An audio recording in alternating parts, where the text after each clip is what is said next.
Welcome to EPG Pathshala. I am Birzada Rauf and I am teaching at Jindal Global University.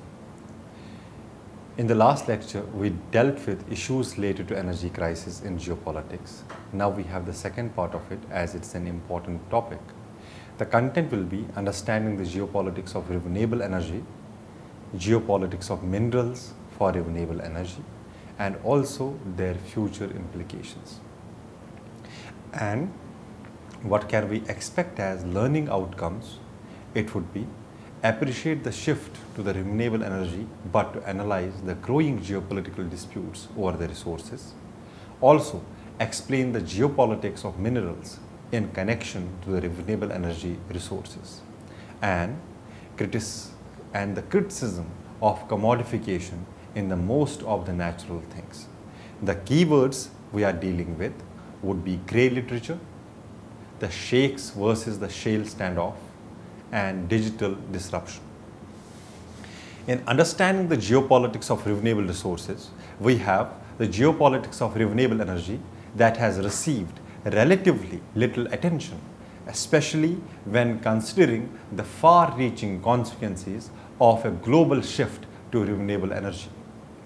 And with that, we have oil and natural gas, which account for more than half of the global energy consumption and which features close to 70% of the total investment in the energy supply from 2000 to 2050. The world's transportation system, that is therefore national economies, it depends almost completely on supplies of oil. Yet geopolitics and the global energy economy are both changing. The traditional definition of geopolitics is the influence of geography upon the foreign relations of states. However, in recent years, the role of non-state actors in international relations has both grown and become increasingly well recognized. The leaders and the policy makers are more and more consumed by transnational threats which pose a great deal of challenge to multiple countries and cross borders, cyber terrorism, which are the most prominent examples alongside the climate change. At the same time, many of the concerns of earlier decades, which have resurfaced in recent years as challenges that have mounted to the international order that has been predominant since the end of World War II. The great power conflict, while unimaginable only a few years ago, is only again in the realm of the possible. Meanwhile, the costs of the solar and the wind power have dropped dramatically, helping renewable energy make significant inroads into the global energy mix. The sales of alternative fuel vehicles, while still small as a percentage of total vehicle sales, have climbed sharply, especially in China. The cross-border renewable energy trade has caused international tensions, including solar trade disputes between European Union and China and between United States and India. The investment in renewable energy is crossing international borders and in some cases is overtaking fossil energy investments.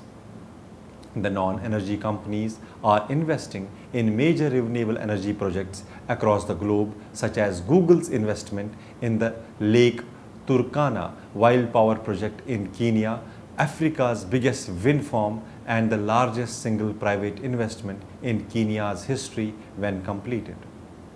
This is a news from Guardian. Distributed renewable energy is helping address energy poverty. In India, more than 1 million households are benefiting from solar energy, with over 10,000 remote villages securing basic electricity through distributed renewable power alone. Nonetheless, the geopolitics of renewable energy has received relatively very little study and very little attention. The future of this study and the literature review which is carried out or could be carried out for this report finds that geopolitical consequences of a transition to the renewable energy has received far less attention than the geopolitical consequences of it. For instance, fracking, most research on the geopolitics of renewable energy to date has been conducted by Dutch and German research institutions and largely consisted of grey literature, that's working papers, online reports, dissertations, etc. We also have the geopolitics and the geopolitics of renewable energy, which is very complicated, and the complicated geopolitics of renewable energy in meeting the goals set in 2015 climate conference in Paris. It calls for dramatic changes in the global energy mix. 195 countries agreed on the objective of limiting the global average surface temperature to well below 2 degrees Celsius between pre-industrial levels. To achieve this target, a shift to zero and low carbon energy producing technologies will be required in the near future. We also have, with wide deployment of negative carbon technologies, those technologies that remove carbon dioxide from the atmosphere. In second part of the century, we have developed the 20th and the 25th centuries have profoundly shaped, which are shaped by energy geopolitics, which can be defined as the way countries influence one another through energy supply and demand. There is a vast literature that shows how securing the energy supply, especially in the form of natural gas or oil, was and still is an important consideration in many political decisions. Both the high and the oil prices of 70s and today's low oil prices can be attributed to geopolitical considerations. The latest price decline is driven by traditional producers trying to prevent losing market share to US producers who are using new technology to extract oil from shale formations now known as shakes versus the shale standoff. And now in economics, oil has changed some business, and it has, as in today, the balance of power in energy geopolitics is shifting away from the owners of fossil fuel resources to countries that are developing low carbon energy resources. Many believe that alternative technologies like wind and solar energy will lower the geopolitical power of traditional energy producers because low carbon alternatives will provide diversification and increased energy security, especially to those countries that are heavily dependent on fossil fuel imports. That said, predicting the winners and the losers is very difficult because there are so many elements to consider. In the geopolitics of traditional energy, there are clear centers of power on both the supply side, where the Saudi Arabia led OPEC, Russia and United States dominate, and on the demand side, while China and the European Union and again the United States are the most important markets. The participants are familiar with the expected behavior of major players. The geopolitics of renewable energy, on the other hand, is much more complicated affair with numerous decentralized players. Moreover, instead of focusing on just two major resources, oil and natural gas, low carbon energy geopolitics may depend on many additional factors, such as access to technology, power lines, rare earth materials, patents, shortage and dispatch. That is, rules that prioritize use of different technology sources, not to mention unpredictable government policies. Despite this very complex road ahead, it is possible to take stock of the factors that will determine which nations gain and lose power as the world seeks to lower carbon dioxide emissions. Clean energy versus fossil fuels. Though the cost of producing some non-fossil fuel energy has recently decreased, for it It is to achieve substantial market penetration still requires supportive government policies. Among them are the direct subsidies, carbon pricing, regulations requiring renewable use, and feed-in tariffs. Such climate-friendly policies reduce demand for the fossil fuels and lower the price that coal, oil, and gas producers are paid for their products. The fossil fuel producers believe that tight climate policies are a reality here to stay and foresee the fossil fuel resources may become a standard asset. They may increase production today despite decreasing oil and natural gas prices. For fossil fuel producers, it is better to profit on the resource while it is still valuable, even if they are not getting prices as high as they once were.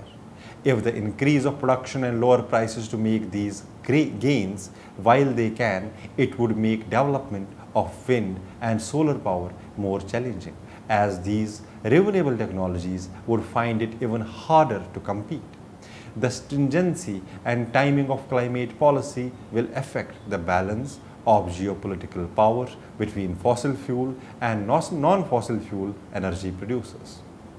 As the Paris Agreement signatories showed, the world recognizes the dangers of climate change and a need for action.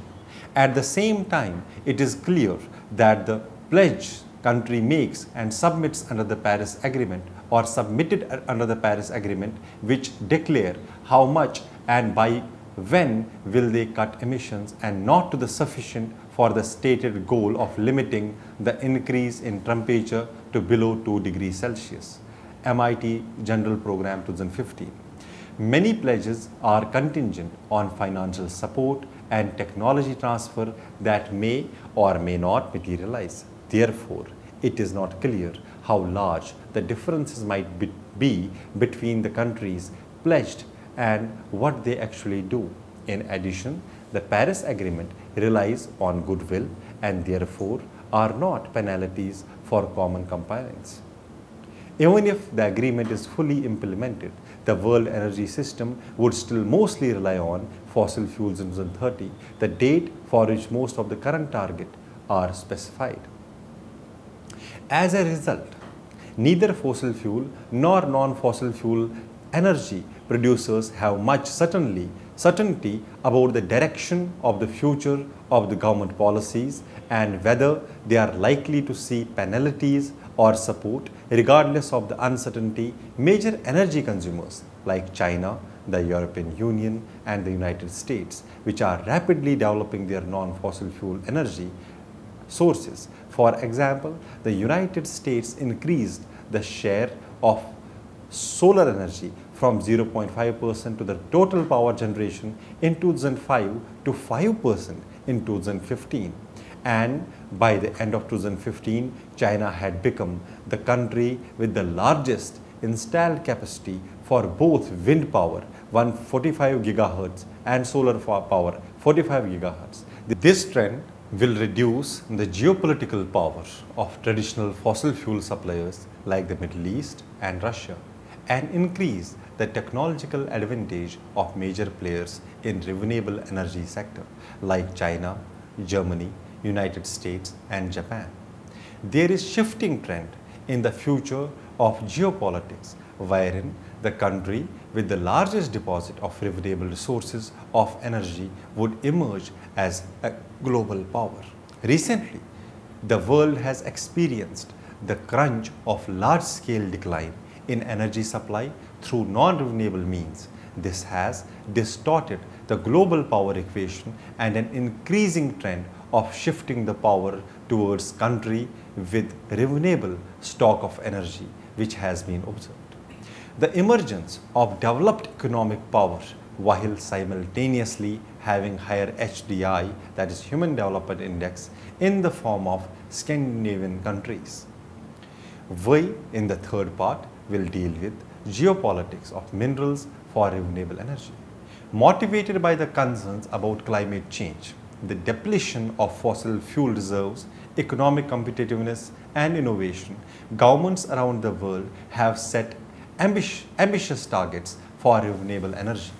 The renewable energy technology such as solar panels, wind turbines and batteries of the electric cars, which are highly dependent on number of minerals. One of the critical minerals for renewable energy technologies are rare earth elements, a group of 17 minerals which have received a lot of attention in the media over the past years. Achieving renewable energy targets, which will be very difficult if not impossible without access to these elements. These are several challenges to mineral supply and its security. Minerals are increasingly scarce due to growing demand and limited supply. The trends as population growth, economic growth, and the changing consumption patterns are putting tremendous pressure on the demand and the energy of mineral resources. Supply, by contrast, grows much slower due to the complex mix of factors. The imbalance between demand and supply has resulted in high prices, and countries have to compete with each other over access to limited resources. These developments are of major concern for countries that rely on imports, as well as they are most vulnerable to supply disruptions. Supply disruption risks are high because the production of minerals is concentrated in the limited number of countries.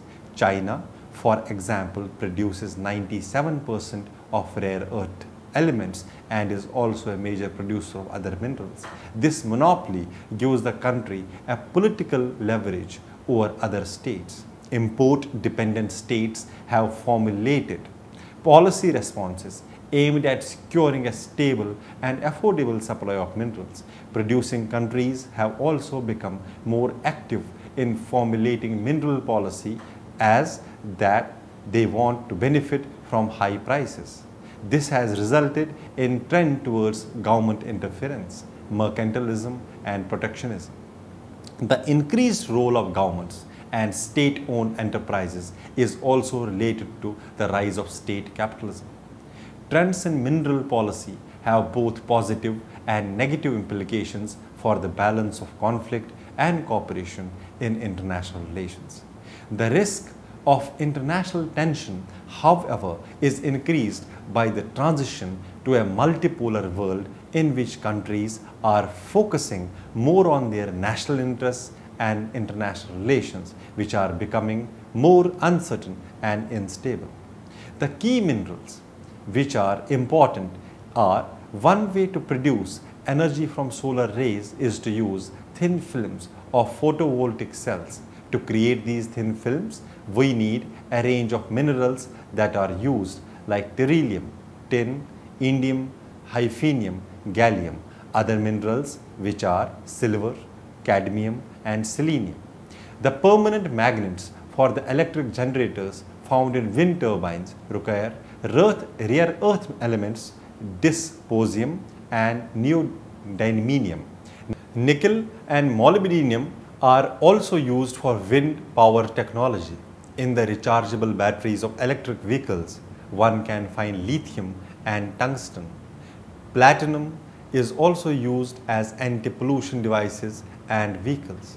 Cobalt and magnesium are used in bioenergy technology. The implementation of these technologies at the large scale, however, is problematic as many of these materials are relatively scarce. Mineral scarcity, which in the public debate on mineral scarcity has been similar to the debate on peak oil. The underlying assumption is that mineral reserves are finite. The intuitive conclusion from this so-called static paradigm is that the speed of extraction and consumption will determine the rate of depletion. Due to growing demand, and the demand of production will start struggling as soon as existing deposits have been exhausted and new ones become more difficult to find. However, minerals are not scarce because there are not enough minerals found in the Earth's crust. In fact, rare earth deposits can be found in many places such as China, US, Canada, India, Vietnam, Kazakhstan and Sweden. The total availability of minerals in the Earth's crust in itself is irrelevant for the geopolitics of minerals for the renewable resources. Mineral supply depends on whether known mineral deposits are profitable for extraction with the current or future technology and under the current or the future market conditions. The supply of minerals is limited because under current market conditions, only a small number of countries can mine minerals profitably. China is the largest producer of rare earths because and accounting for 97% of global production. This kind of concentration of mineral production is the result of recent history. China has systematically built up a monopoly on rare earths during last decades. These have been used for the production capacity in other countries, but due to lower wages and less stringent environmental and health legislation in Chinese mining sector. Purchasing rare earth elements from China on the markets become cheaper than maintaining domestic mining capacity. As a consequence, many countries, including the United States of America, closed their domestic production for rare earth elements. Besides rare earths, China is also the biggest or among the biggest producers of tungsten, magnesium, molybdenum, vanadium, gallium, silver, tin, cadmium and indium. And the obstacles to the supply of security and the access to these minerals are a key to achieve renewable energy targets. However, several factors are undermining the supply of security of these minerals. Many countries are highly dependent on mineral imports. The degree of their reliance depends on what services and products countries produce on their economy's position along with supply chain. Countries that produce renewable energy technologies sit closer to the refining stage in the supply chain than other countries. Japan, for example, is an important manufacturer of advanced electronics and is the world's largest consumer of rare earths, for which it is almost fully dependent on China.